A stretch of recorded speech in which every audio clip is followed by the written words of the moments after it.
സുകേതുവിൻ്റെ വേദന എന്ന രചനയിലേക്ക് ഏവരെയും ആദ്യം തന്നെ സ്വാഗതം ചെയ്യുകയാണ്.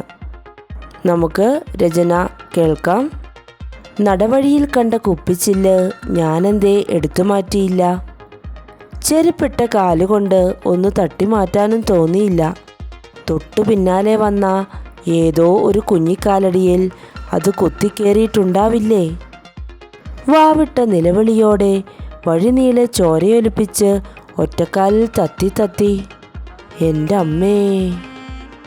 ഈ രചന ആഴത്തിൽ നമ്മൾ മനസ്സിലാക്കുമ്പോൾ എൻ്റെ അമ്മേ എന്ന് പറയുന്ന ആ വാക്കിന് വലിയൊരു അർത്ഥം ഈ രചനയിൽ നമുക്ക് കാണാൻ സാധിക്കുന്നുണ്ട്. കുട്ടി നിലവിളിക്കുന്നതായും ചെയ്യേണ്ട പ്രവൃത്തി ചെയ്യാതെ പോയ വ്യക്തി അതിനെക്കുറിച്ച് ഓർത്ത് നിലവിളിക്കുന്നതായും നമുക്ക് മനസ്സിലാക്കാൻ സാധിക്കുന്നതാണ്.